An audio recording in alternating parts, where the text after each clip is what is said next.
जय हिंद दोस्तों, स्वागत है आप सभी का खान सर का पॉकेट जीके सामान्य अध्ययन में। क्योंकि इस पुस्तक को दरोगा का ब्रह्मास्त्र कह सकते हैं, क्योंकि पिछले एग्ज़ाम में इस एक पुस्तक से 70% प्लस क्वेश्चन देखने को मिला था। तो इस पुस्तक में चैप्टर वाइज कवर किया गया है सभी प्रश्न को। तो शुरुआत प्राचीन भारत से है। प्राचीन भारत में टोटल 25 चैप्टर है और पहला चैप्टर है प्राचीन भारत का प्राचीन भारतीय इतिहास के स्रोत। तो चैप्टर वाइज हम लोग एक एक चैप्टर को अच्छे से करेंगे, ताकि अगर इससे एग्जाम में प्रश्न बनता है तो वो प्रश्न ना छूटे। ठीक है, तो यहाँ पर प्राचीन भारतीय इतिहास का स्रोत है। तो 3 तरह से स्रोत हमें प्राप्त होता है। पहला पुरातात्विक स्रोत, दूसरा साहित्यिक स्रोत और तीसरा विदेशी यात्रियों के विवरण। पुरातात्विक स्रोत की बात करें तो ये 2 तरह का है, एक है धार्मिक साहित्य के रूप में और एक है लौकिक साहित्य के रूप में। सबसे पहला स्रोत हम पुरातात्विक स्रोत देखेंगे। तो पुरातात्विक स्रोत में सबसे पहले अभिलेख की बात की गई है। पुरातात्विक स्रोत के अंतर्गत सर्वाधिक महत्वपूर्ण स्रोत अभिलेख है। ठीक है, तो अभिलेख क्या है? अभिलेख पाषाण शिलाओं, स्तंभों, ताम्रपत्रों, दीवारों, मुद्राओं पर उत्खनित है तथा अभिलेखों के अध्ययन को एपिग्राफी कहा जाता है। तो हम पुरातात्विक स्रोत में बात करें तो इसमें सबसे अधिक महत्वपूर्ण की बात करें तो वो अभिलेख है। तो अभिलेख कहाँ पर उत्खनित किया गया? तो पाषाण शिलाओं पर, जो पाषाण मिश्र पत्थर को कहा जाता है, तो पत्थर की या पाषाण की शिलाओं पर, स्तंभों पर, ताम्रपत्रों पर, दीवारों पर, मुद्राओं पर उत्खनित है तथा अभिलेखों के अध्ययन को एपिग्राफी कहते हैं। सर्वाधिक प्राचीन अभिलेख मध्य एशिया का बोगाजगोई अभिलेख नामक स्थान से मिले हैं। इसमें इंद्र, मित्र, वरुण और नातश देवताओं के नाम मिलते हैं। तो सबसे प्राचीन अभिलेख कौन सा है? तो बोगाजगोई अभिलेख नामक स्थान से प्राप्त हुआ है। इसमें 4 देवताओं का उल्लेख है, इंद्र, मित्र, वरुण और नातश से। जबकि भारत में सबसे प्राचीन अभिलेख अशोक के हैं, जो 300 ईसा पूर्व के लगभग हैं। भारतीय पुरातत्व विभाग के जनक सर अलेक्जेंडर कनिंघम को कहा जाता है। ठीक है, तथा भारतवर्ष का सर्वप्रथम उल्लेख हाथी गुम्फा अभिलेख में मिलता है। तो यहाँ पर 2 प्रश्न बनता है कि पुरातत्व विभाग का जनक किसे कहा जाता है? तो कनिंघम को। और भारतवर्ष का सर्वप्रथम उल्लेख हाथी गुम्फा अभिलेख में मिलता है। यवन राजदूत हेलियोडोरस का बेसनगर से गरुड़ स्तंभ लेख प्राप्त होता है, जिसमें मध्य भारत में भागवत धर्म विकसित होने का प्रमाण मिलता है। तो भागवत धर्म विकसित होने का प्रमाण कहाँ से मिलता है? तो गरुड़ स्तंभ लेख से मिलता है। दुर्बीज शब्द का सर्वप्रथम उल्लेख गोरा अभिलेख में मिलता है। एरन मध्य प्रदेश से प्राप्त वराह भगवान हुनराज तुर्मान का लेख अंकित है तथा सती प्रथा का पहला लिखित साक्ष्य इसमें मिलता है। तो सती प्रथा का पहला लिखित साक्ष्य किसे मिलता है? तो भगवान पर हुनराज तुर्मान का लेख पर अंकित मिलता है एरन अभिलेख में। रेशम बुनकर की श्रेणियों की जानकारी मंदसौर अभिलेख से प्राप्त होती है। DDR भंडारकर ने अभिलेखों के अध्ययन के आधार पर मौर्य शासन, जो अशोक का इतिहास, लिख दिया। तो अभिलेखों के आधार पर ही पूरा इतिहास लिखने का कार्य किसने किया? तो DDR भंडारकर के द्वारा। प्राचीन भारतीय राजाओं की प्रशंसा से रचित शिलालेख एवं प्रशस्ति। यहाँ पर कुछ अभिलेख दिए गए हैं और वो किस शासक के हैं। जैसे हाथी गुम्फा अभिलेख, तो यह कलिंग राजा खारवेल से संबंधित है और यह तिथि रहित अभिलेख है। मतलब हाथी गुम्फा अभिलेख में कोई भी तिथि का उल्लेख नहीं किया गया है। जूनागढ़ गिरनार अभिलेख, तो ये अभिलेख जो है रुद्र दमन का है और इसमें सुदर्शन झील की जानकारी मिलती है। तो सुदर्शन झील की जानकारी कहाँ मिलती है? गिरनार अभिलेख में। नासिक अभिलेख की बात करें तो ये गौतमीपुत्र सतकर्णी तथा सातवाहनों की उपलब्धियां हैं। नासिक अभिलेख में आप सातवाहनों के बारे में जानकारी मिलती है। चौथा अभिलेख प्रयाग स्तंभ अभिलेख की बात करें तो इसमें समुद्रगुप्त की जानकारी मिलती है और समुद्रगुप्त के दिग्विजयों की जानकारी मिलती है। अगला ऐहोल अभिलेख की बात करें तो ये पुलकेशिन द्वितीय है से संबंधित है। मंदसौर अभिलेख मालवा नरेश यशोमर्मन रेशम बुनकर की श्रेणियों की जानकारी इस अभिलेख में मिलती है। अगला है ग्वालियर अभिलेख, तो गुर्जर प्रतिहार वंश के इतिहास के बारे में इसमें जानकारी मिलती है। भीतरी एवं जूनागढ़ अभिलेख, तो ये स्कंदगुप्त से संबंधित है और हुनों पर विजय का विवरण इसमें मिलता है। देवपाड़ा अभिलेख की बात करें तो बंगाल शासक विजय सेन के बारे में जानकारी इसमें मिलती है। अगला है बांसखेड़ा और मधुबल अभिलेख, तो इसमें हर्षवर्धन की उपलब्धियों पर प्रकाश डाला गया है। बालाघाट एवं कार्ले अभिलेख, तो इसमें सातवाहनों की उपलब्धियां देखने को मिलती है। अयोध्या अभिलेख शुंगों की उपलब्धियां इसमें है। भरहुत अभिलेख, तो शुंग नरेन शब्द खुदे होने से शुंगों द्वारा निर्मित है। एरन अभिलेख बात करें तो ये भानुगुप्त का है और सती प्रथा का पहला लिखित साक्ष्य एरन अभिलेख में है। तो हम लोगों ने अभी अभिलेख के बारे में पढ़ा और अगला पुरातात्विक साक्ष्य के रूप में सिक्के का, ठीक है, सिक्के का अध्ययन करते हैं। तो सबसे पहले सिक्के के अध्ययन को मुद्रा शास्त्र कहा जाता है। ठीक है, पुराने सिक्के तांबा, चांदी, सोना और सीसा धातु के बनते थे, जबकि प्राचीनतम सिक्के को आहत सिक्के कहा जाता था। तो एग्जाम में प्रश्न देखने को मिलता है कि प्राचीनतम सिक्के को क्या कहा जाता था, तो आहत सिक्के कहा जाता था। इसी को साहित्य में कशार्पण कहा जाता था। सर्वप्रथम सिक्कों पर यवन शासकों ने लेख लिखने का कार्य किया। तो सिक्कों के ऊपर जो लेख लिखने का कार्य सबसे पहले किसने किया? यवन शासकों ने किया। कनिष्क के सिक्के से उसका बौद्ध धर्म का अनुयायी होना प्रमाणित होता है। कनिष्क का जो सिक्का है उससे पता चलता है कि वह बौद्ध धर्म का अनुयायी था। इंडो यूनानी तथा इंडो सीथियन शासकों के इतिहास के प्रमुख स्रोत सिक्के हैं। आरंभिक सिक्के अधिकतर चांदी के होते थे, जबकि तांबे के सिक्के बहुत कम थे। ये सिक्के पंच मार्क सिक्के कहलाते थे।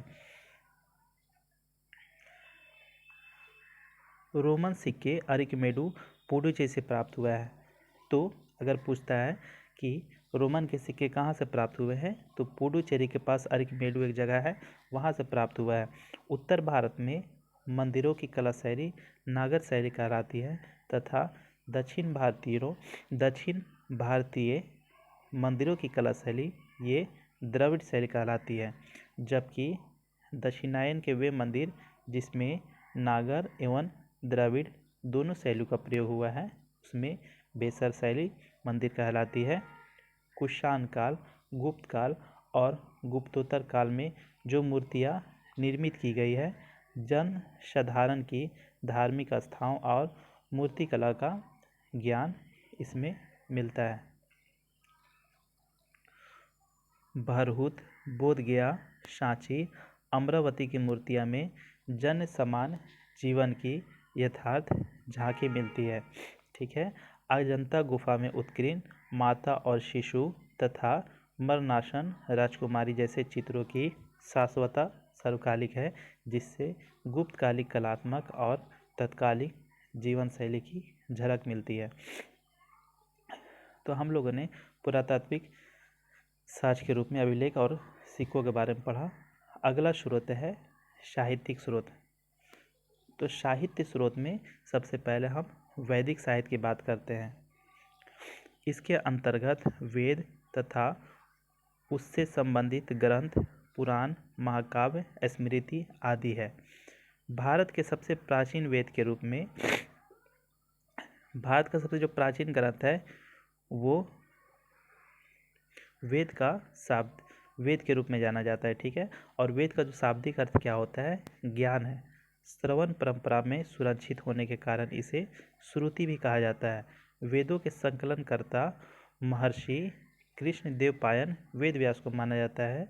वेद कुल 4 हैं: ऋग्वेद, सामवेद, यजुर्वेद तथा अथर्ववेद। 4 वेद में सबसे पहले हम ऋग्वेद की बात करते हैं। तो ऋग्वेद ब्राह्मण साहित्य में सबसे प्राचीन ग्रंथ वेद है। ऋग्वेद में ऋग का अर्थ छंदों तथा चरणों से मुक्त यंत्र होता है। ऋचाओं के क्रमबद्ध ज्ञान के संग्रह को ऋग्वेद कहा जाता है। ठीक है, तो जो ऋचाओं के क्रमबद्ध ज्ञान के संग्रह को ऋग्वेद कहा जाता है। इसमें 10 मंडल, 1028 सूक्त, 10,462 ऋचाएँ हैं। वेद के ऋचाओं को पढ़ने वाले ऋषि को होत्री कहते हैं। विश्वामित्र द्वारा रचित ऋग्वेद के 3 मंडल में सूर्य देवता सावित्री को समर्पित प्रसिद्ध गायत्री मंत्र है। तो सूर्य देवता सावित्री को समर्पित प्रसिद्ध गायत्री मंत्र किस वेद में है? तो ऋग्वेद के 3 मंडल में है। इसके 9वें मंडल में सोम देवता का उल्लेख है। बाद में जोड़े गए 10वें मंडल में पहली बार शूद्रों का उल्लेख किया गया है। ठीक है, यहाँ पे हमें 3 चीज़ देखने को मिलता है कि अगर सावित्री ऋग्वेद के किसरे मंडल में है? तो सावित्री ऋग्वेद के 3 मंडल में है। सोम देवता ऋग्वेद के 9वें मंडल में है और शूद्रों का उल्लेख ऋग्वेद के 10वें मंडल में किया गया है। ठीक है, जिसे पुरुष सूक्त कहा गया है, जिसके अनुसार 4 वर्ण ब्राह्मण, क्षत्रिय, वैश्य तथा शूद्र, ठीक है, आदि पुरुष की ब्राह्मण से क्रमशः। ठीक है, तो अगर ब्राह्मण की बात करें तो ये मुख से क्षत्रिय, भुजा से वैश्य, जंघाओं से शूद्र, चरणों से उत्पन्न हुए हैं। ऋग्वेद में इंद्र के लिए 250 तथा अग्नि के लिए 200 ऋचाओं की रचना की गई है। वामना अवतार के 3 पगों का आख्यान प्राचीनतम स्रोत ऋग्वेद में है। ठीक है, तो अगर पूछता है कि वामना अवतार के 3 पगों का आख्यान किस वेद में है? तो ऋग्वेद में है। यूनेस्को ने ऋग्वेद की 30 पांडुलिपियों को 2007 में memory of the world register में शामिल किया है। अगला वेद की बात करें तो दूसरा यजुर्वेद है।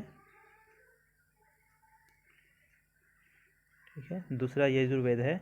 यजु का अर्थ यज्ञ होता है। ठीक है, यजुर्वेद में यज्ञों के नियम एवं विधि विधानों का संकलन मिलता है। तो जो भी यज्ञ होता है, यज्ञ का विधि विधान, वो सब यजुर्वेद में है। वैदिक मंत्रों के संग्रह यजुर्वेद में बताए गए हैं या वैदिक अनुष्ठान से संबंधित है। यजुर्वेद के मंत्रों का उच्चारण करने वाला पुरोहित को अध्वर्यु कहते हैं। जैसे ऋग्वेद का जो उच्चारण करता था उसे होत्री कहते थे, उसी तरह यजुर्वेद का जो उच्चारण करता था उसे अध्वर्यु कहते हैं। एक ऐसा वेद जो गद्य तथा पद दोनों शैली में है। ठीक है, तो गद्य पद दोनों शैली में कौन है? यजुर्वेद है।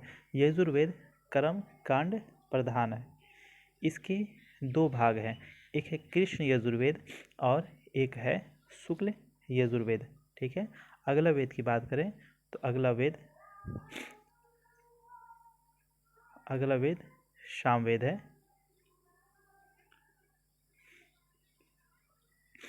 सामवेद, तो साम का शाब्दिक अर्थ ज्ञान या संगीत होता है। इसमें मुख्यतः यज्ञों के अवसर पर गाए जाने वाले मंत्रों ऋचाओं का संकलन है। इसके मंत्रों को गाने वालों को उद्गाता कहते हैं। जैसे ऋग्वेद को होत्री, यजुर्वेद को अध्वर्यु और सामवेद को उद्गाता। इसे भारतीय संगीत का जनक भी कहा जाता है। सामवेद में कुल 1872 ऋचाएँ मंत्र हैं, जिनमें 75 से अधिक शेष ऋग्वेद से ली गई है। अवेद गंधर्व वेद इसकी प्रमुख शाखाएँ कौमुदीय, जैमिनी तथा रनैनीय है। ठीक है। चौथा वेद की बात करें तो अथर्ववेद है। अथर्वा नामक ऋषि इसके प्रथम दृष्टा हैं और इन्हीं के नाम से इसे अथर्ववेद कहा गया तथा इसके दूसरे दृष्टा रचयिता अंगरीष ऋषि थे। इसे अथर्वागिरस वेद भी कहा जाता है। अथर्ववेद को अथर्वागिरस वेद भी कहा जाता है। इसे भैषद वेद भी कहा जाता है। इस वेद में सर्वप्रथम सती प्रथा का उल्लेख किया गया है। इसकी रचना सबसे अंत में हुई। इसमें कुल 20 कांड, 731 मंत्र और 5,987 मंत्र।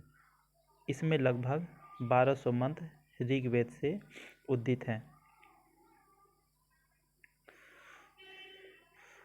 यह जो है अथर्ववेद की बात हो रहा है, यह भौतिकवादी वेद है। इसमें समान मनुष्य के विचारों तथा अंधविश्वासों का विवरण मिलता है। इसमें जादू टोना टोटका का उल्लेख किया गया है। इसमें चिकित्सा पद्धति औषधि का उल्लेख किया गया है। इसका उपवेद शिल्प वेद है। इस वेद में आर्य एवं अनार्य सभ्यता एवं संस्कृति का प्रभाव दिखाई देता है। अथर्ववेद में परीक्षित को कुरुओं का राजा कहा गया है। इसमें सभा और समिति को प्रजापति की 2 पुत्रियां कहा गया है। पृथ्वी सूक्त अथर्ववेद का प्रतिनिधि सूक्त माना जाता है।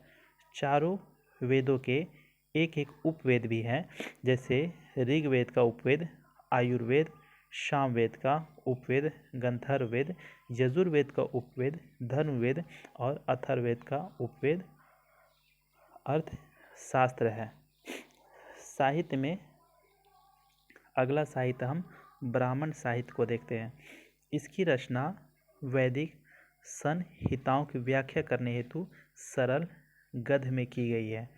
ब्राह्मा का अर्थ यज्ञ है, अतः यज्ञ के विषयों का प्रतिपादन करने वाले ग्रंथ ब्राह्मण कहलाते हैं। ऐत्रेय में राज अभिषेक के नियम एवं प्राचीन राजाओं के नाम दिए गए हैं। शतपथ ब्राह्मण में गंधार, शैल, कैकई, कुरु, पंचाल, कौशल, विदेह आदि राजाओं का नाम उल्लेख है। ठीक है। ब्राह्मण ग्रंथ की बात करें तो यहाँ पर 4 वेद है। ऋग्वेद की बात करें तो ऋग्वेद का 2 उपवेद है, ऐतरेय और कौशिकी। ठीक है। तो वेद में अगर ऋग्वेद की बात करें तो इसमें 2 उपनिषद इसका कौन कौन है, ऐतरेय कौशिकी। इसके उपवेद की बात करें तो आयुर्वेद इसका उपवेद है और इसके ब्राह्मण ग्रंथ की बात करें तो ऐतरेय और कौशिकी ब्राह्मण ग्रंथ है। यजुर्वेद की बात करें तो इसका उपनिषद कठ, श्वेताश्वर, ईशा, तैतरेय, मैत्रानी तथा बृहदारण्यक है। यजुर्वेद का उपवेद धनुर्वेद है और इसका ब्राह्मण ग्रंथ शतपथ तथा तैतरीय ब्राह्मण है। सामवेद की बात करें तो इसका उपनिषद छांदोग्य तथा केन है। यह इसका उपवेद गंधर्ववेद और इसका ब्राह्मण ग्रंथ षड्विंश ब्राह्मण, इसे तांडव ब्राह्मण भी कहते हैं। अगला अथर्ववेद है। इसका उपनिषद मुंडक, प्रश्न, मांडुक्य है। इसका उपवेद शिल्प वेद है और इसका ब्राह्मण ग्रंथ गोपथ ब्राह्मण भी कहलाते हैं। अगला साहित्य की बात करें आरण्यक साहित्य। ठीक है। तो आरण्य में जंगल होता है। ठीक है। तो आरण्यक साहित्य इसकी रचना जंगलों अरण्य में पढ़ाए जाने के कारण इसे आरण्य कहा जाता है। ठीक है। यह ब्राह्मण ग्रंथ का अंतिम भाग है जिसमें दार्शनिक तथा रहस्यात्मक ज्ञान के विषयों का वर्णन किया गया है। तो आरण्य के कुल 7 है, ऐतरेय, शंखायन, तैतरीय, मैत्रानी, मध्यान्दिन, तत्वकार तथा छंदोग्य। अगर उपनिषदों की बात करें तो टोटल 108 उपनिषद हैं। ठीक है।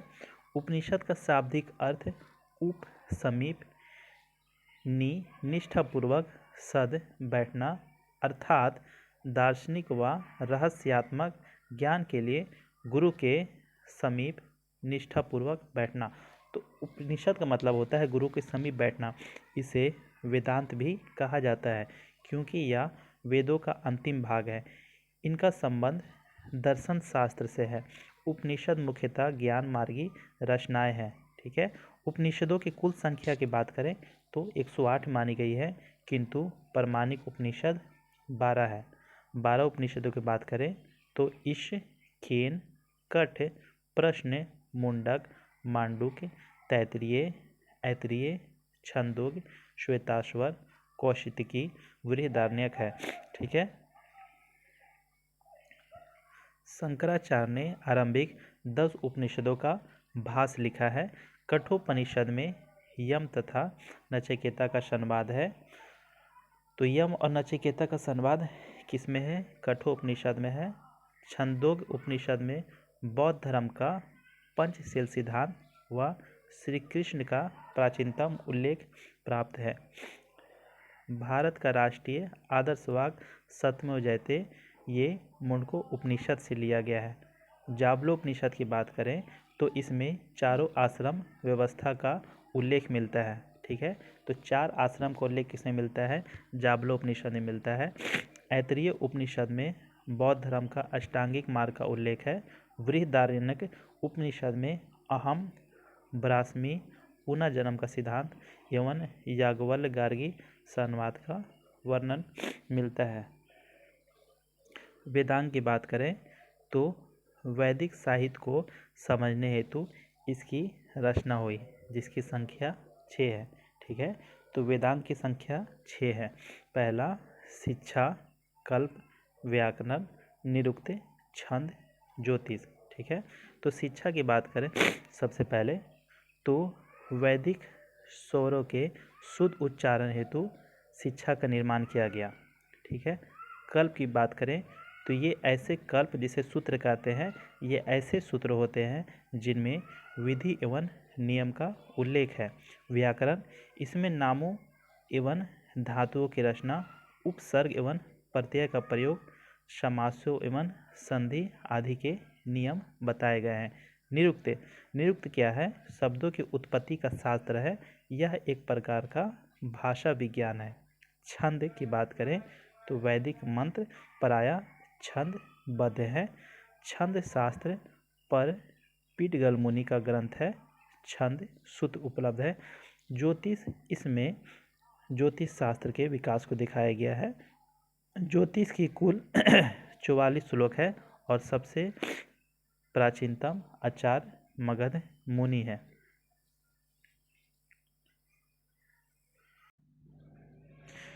सूत्र, ठीक है। तो सूत्र क्या है?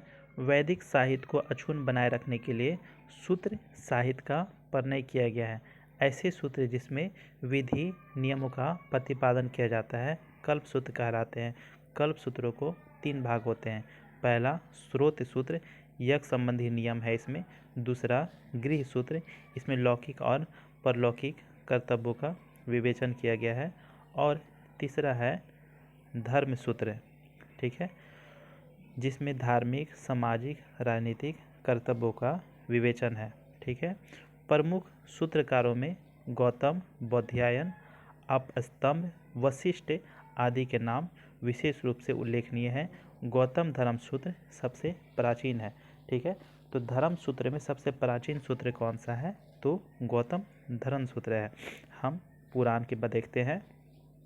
तो पुराण का शाब्दिक अर्थ प्राचीन आख्यान होता है। पुराणों की संख्या 18 है। ठीक है। और पुराणों की रचना लोमहर्ष और उग्रश्रवा ने की। 5वीं से 4वीं शताब्दी ईसा पूर्व पुराण ग्रंथ अस्तित्व में आ चुके थे। अमरकोश में पुराणों के 5 विषय बताए गए हैं। मार्कंडेय, ब्रह्मा, वायु, विष्णु, भागवत और मत्स्य। ठीक है। सबसे प्राचीन पुराण है। वायु पुराण गुप्त वंश से संबंधित है। विष्णु पुराण मौर्य वंश से और मत्स्य पुराण आंध्र सतवाहन वंश से संबंधित है। तो एग्जाम में पूछता है कि वायु पुराण किस वंश से संबंधित है? गुप्त वंश से। विष्णु पुराण किससे संबंधित है? मौर्य वंश से। और मत्स्य पुराण आंध्र सतवाहन वंश से संबंधित है। मत्स्य, वायु, विष्णु, भागवत, ब्रह्म पुराण में ही राजाओं की वंशावली पाई जाती है। सामाजिक और सांस्कृतिक दृष्टि से अग्नि पुराण का काफ़ी महत्व है, जिसमें राजतंत्र के साथ साथ कृषि संबंधी विवरण भी दिया गया है। सर्वप्रथम पोर्जिटर ने पुराणों का ऐतिहासिक महत्व को पढ़ा। पुराण संबंधित वंश, ठीक है, मत्स्य, शुंग, शतवाहन, विष्णु, मौर्य, वायु, गुप्त, ये सभी जो है पुराण संबंधित वंश है। जैसे वेद, उपनिषद, पुराण और धर्मसूत्र संस्कृत भाषा में लिखे गए हैं। वेद हो गया, उपनिषद हो गया, पुराण हो गया, धर्मसूत्र हो गया, ये सभी किस भाषा में लिखे गए हैं? संस्कृत भाषा में लिखे गए हैं। वैदिक भजनों या मंत्रों के संग्रह को संहिता कहा गया है। जो भी वैदिक मंत्र होता है उसके संग्रह को संहिता कहा गया है। साहित्य में अगला साहित्य स्मृति साहित्य है, ठीक है। तो स्मृति में मनुस्मृति प्राचीनतम स्मृति है। शुंग व सातवाहन वंश की जानकारी जर्मन दार्शनिक नीत्शे कहता है कि बाइबल को जला दो, मनुस्मृति को अपनाओ, ठीक है।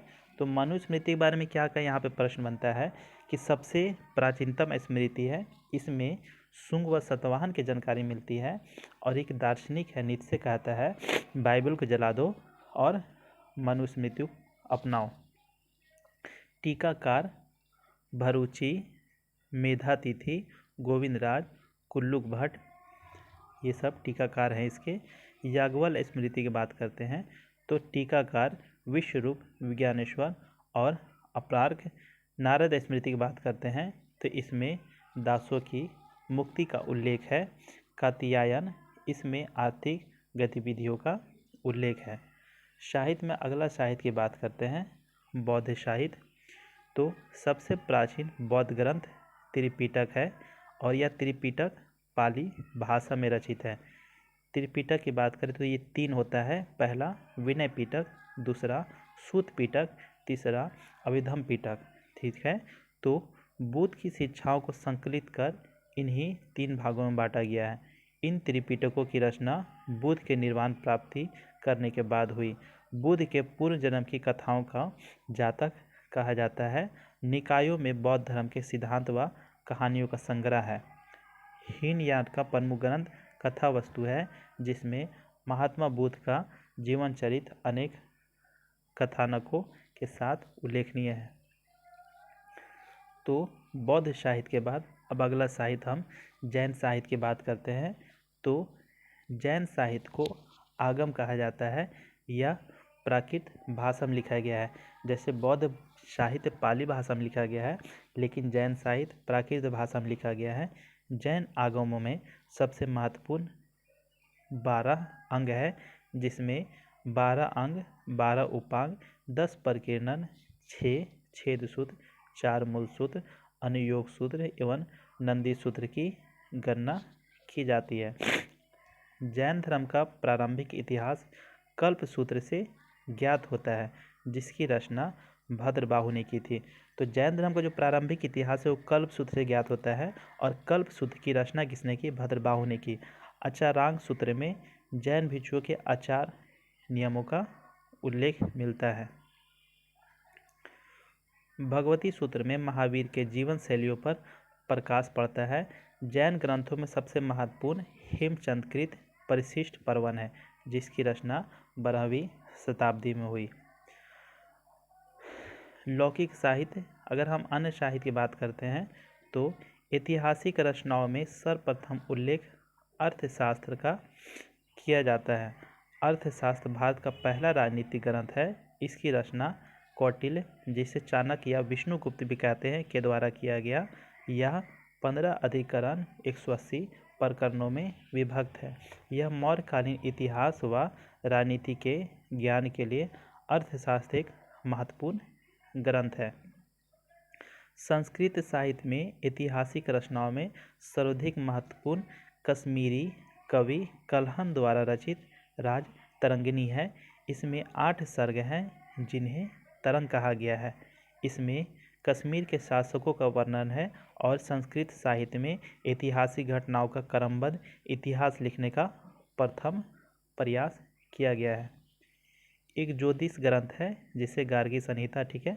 तो गार्गी संहिता क्या है? एक ज्योतिष ग्रंथ है।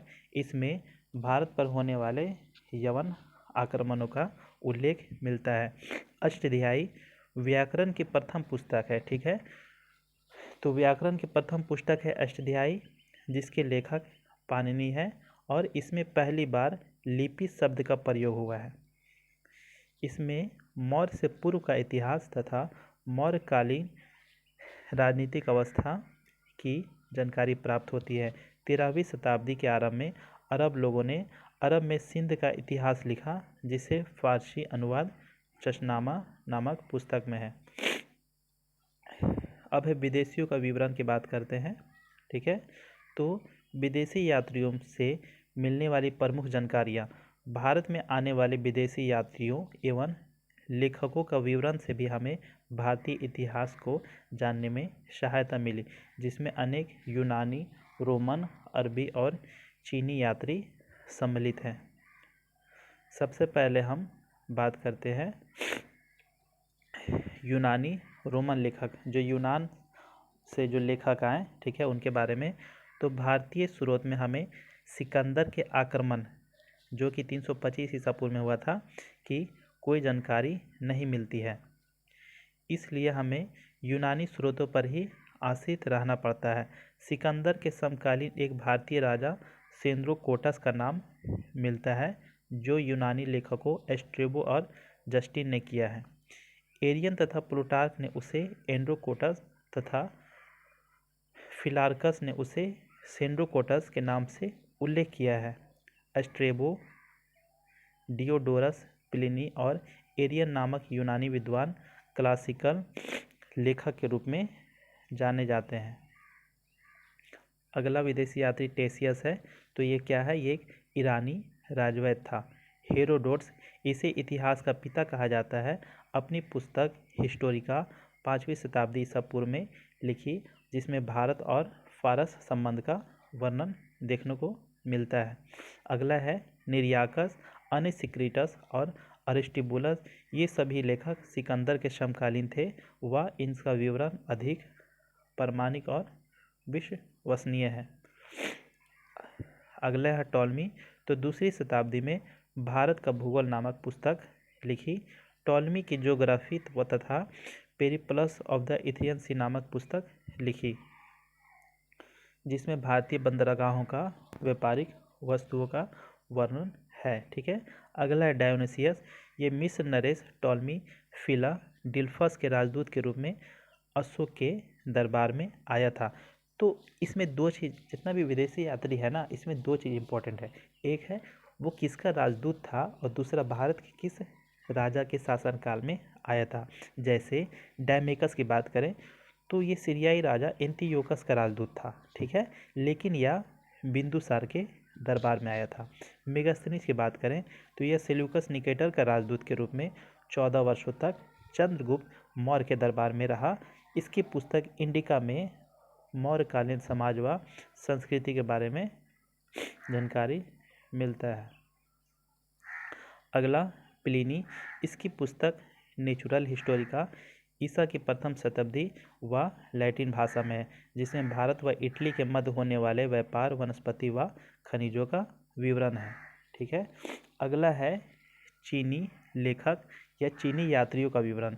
तो भारत में आने वाले अधिकांश चीनी यात्री बौद्ध मत अनुयायी थे, जिसमें प्रमुख है फाहियान। तो फाहियान जो है यह गुप्त नरेश चंद्रगुप्त द्वितीय, जिसे विक्रमादित्य भी कहते हैं, के दरबार में भारत आया था। 399 से 414 ईस्वी तक भारत के विभिन्न स्थानों पर भ्रमण किया। उसने गुप्तकालीन भारत की सामाजिक, धार्मिक और आर्थिक स्थिति का वर्णन किया है। अगला विदेशी यात्री हेंगशांग है। तो 7वीं शताब्दी में हर्ष के शासनकाल में भारत आया था। वह भारत में 16 वर्षों तक रहा। 16 वर्षों तक उसने नालंदा विश्वविद्यालय में अध्ययन किया। उसका यात्रा का विवरण सी यू की नामक से प्रसिद्ध है। ठीक है, तो पूछता है कि CU की किसकी पुस्तक है, तो हेंग सांग की है, जिसमें 138 देशों का विवरण है, जो हर्षकालीन भारतीय स्थिति जानने का महत्वपूर्ण स्रोत है। अगला यात्री है विली। इसके द्वारा लिखित हेंग सांग की जीवनी से भी हर्षकालीन इतिहास की विवरण ज्ञात होता है। ठीक है, अगला है मा तवान लिन। तो हर्ष के पूर्वी अभियान का विवरण कहाँ मिलता है, मा तवान लिन में मिलता है। इत्सिंग की बात करें तो 7वीं शताब्दी के अंत में भारत आने वाले इस चीनी यात्री ने नालंदा तथा विक्रमशिला और अपने समय की भारत स्थिति का वर्णन किया है। ठीक है, संग सुंगयुन की बात करें तो ये 518 ईस्वी में भारत आया। अपने 3 वर्षों की यात्रा में बौद्ध धर्म की प्राप्तियां एकत्र की। अगला विदेशी की बात करें तो अरबी लेखक। ठीक है, जिसमें पहला अलबरूनी की बात करें तो 11वीं शताब्दी में महमूद गजनबी के साथ भारत आया। अलबरूनी अपनी पुस्तक तहकीकात हिंद, जिसे किताबुल हिंद अथवा भारत की खोज भी कहते हैं, में राजपूत कालीन समाज, धर्म, रीति रिवाज पर सुंदर प्रकाश डाला है। अलबरूनी महमूद द्वारा बंदी बनाया गया था। बाद में उसकी योग्यता से प्रभावित होकर उसे राजज्योतिष बना दिया गया। यह रवीना उज़्बेकिस्तान का था। अगला है सुलेमान। तो 9वीं शताब्दी में भारत आया और तत्कालिक प्रतिहार शासकों और पाल शासकों के विषय में लिखा। अल-मसूदी की बात करें तो 10वीं सदी में बगदादी यात्री अल-मसूदी भारत आया और यह राष्ट्रकूट प्रतिहार शासकों की जानकारी देता है। अगला है इब्न बतूता। तो इसने अपना यात्रा वृत्तांत अरबी भाषा में लिखा, जिसे रेहला कहा जाता है।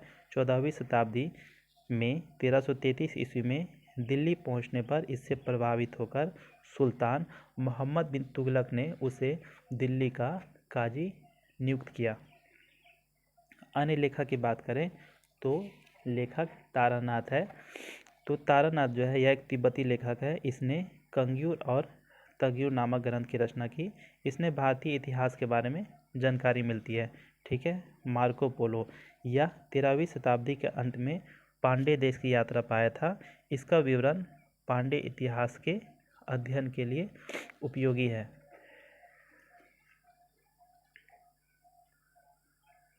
ठीक है, प्राचीन भारत की बात करते हैं तो परिचय। ठीक है, तो अतीत काल की घटनाओं की स्थिति की जानकारी देने वाले शास्त्र को ही हम इतिहास कहते हैं। तो इतिहास किसे कहते हैं, जो अतीत काल की घटनाओं की हमें जानकारी देता है तथा प्राचीन भारतीय इतिहास की विशद सामग्री को सार्वजन एवं समझने योग्य बनाने के लिए इतिहास को 3 भागों में बांटा गया है। पहला प्रागैतिहासिक काल, दूसरा आदि ऐतिहासिक काल, तीसरा ऐतिहासिक काल। ठीक है, इतिहास को 3 भागों में बांटा गया है। पहला प्रागैतिहासिक काल। तो इस काल का इतिहास पूर्णतः पुरातात्विक साधनों पर निर्भर है। इस काल में मनुष्य का कोई लिखित साक्ष्य उपलब्ध नहीं है, इसलिए इसे प्रागैतिहासिक काल कहते हैं। ठीक है, आदि ऐतिहासिक काल की बात करें तो इतिहास का ऐसा काल जिसके लिए लेखन कला का प्रमाण तो है, लेकिन या तो वे अपुष्ट हैं या फिर उनकी लिपि को समझना कठिन है। ऐसे काल को आदि इतिहास कहते हैं। इस काल के इतिहास का लेखन के लिए साहित्यिक और पुरातात्विक साधनों का प्रयोग किया जाता है। इस काल के अंतर्गत 2500 ईसा पूर्व से 600 ईसा पूर्व के मध्य का काल आता है। ठीक है, इतिहास काल की बात करें तो जिस काल के लिए लिखित सामग्री उपलब्ध है, जिसमें मानव सभ्य बन चुका है, तथा उस काल के अंतर्गत 600 ईसा पूर्व के बाद का काल आता है, जिसे ऐतिहासिक काल कहते हैं।